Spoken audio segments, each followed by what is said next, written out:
लगड़ी। तो पितामह को ताना मारती हैं द्रौपदी जी, कहती हैं कि कर्म तुहार जो जानवी जानती, आयल कोखी में मोरे लफंगा। कर्म तुहार जो जानवी जानती, आयल कोखी में मोरे लफंगा। तपूतक पाप गलानी उठी, अजुए तन से जरी जई हनी गंगा।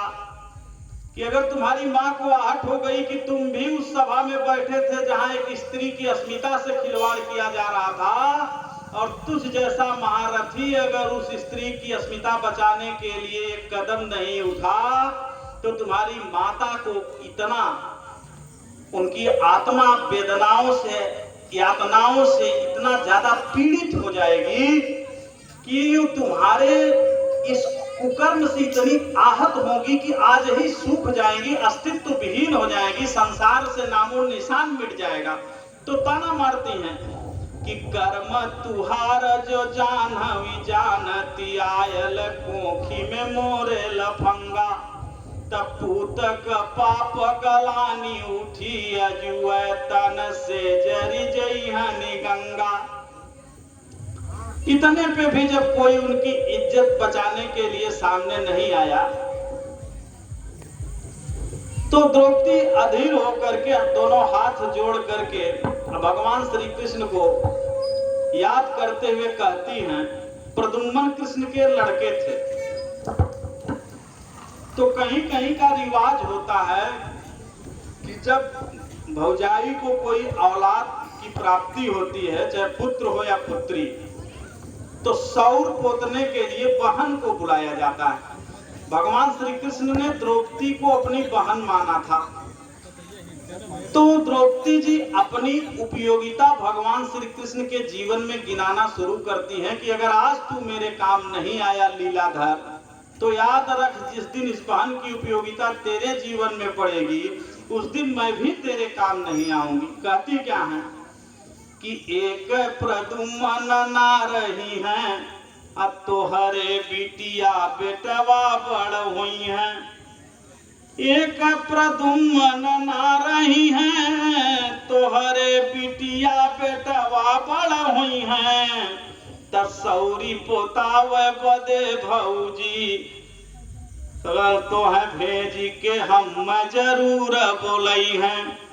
अब तौने दिना हम ना अइबे, तौने दिना हम ना अइबे, सौर बिना पोतले रही जई हैं।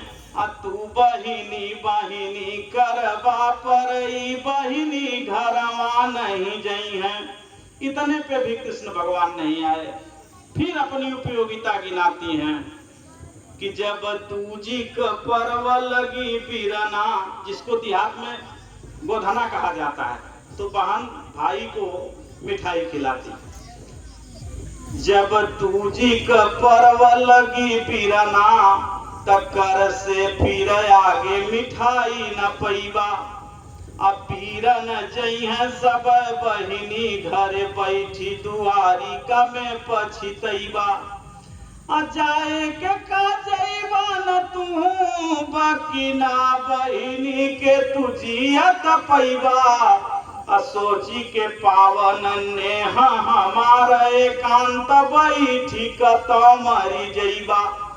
इतने पे भी कृष्ण भगवान नहीं आए।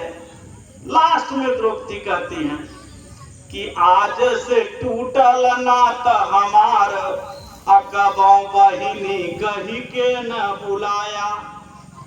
आज से टूटल नात हमार, कबों बहिनी कही के न बुलाया।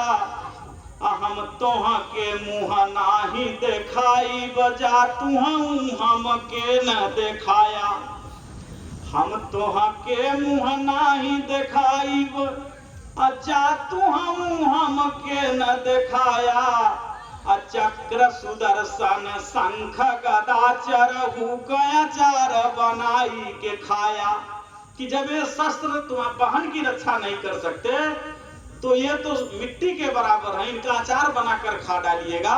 और आज के बाद लास्ट में कहती हैं कि माफ करया कहलो सुन लो अपस जीवन के कुल हो तबे बाकी।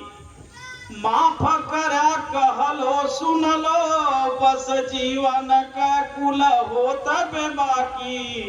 राखी बधावे बदे अईबा पैबा पीरना बस राख चिता की।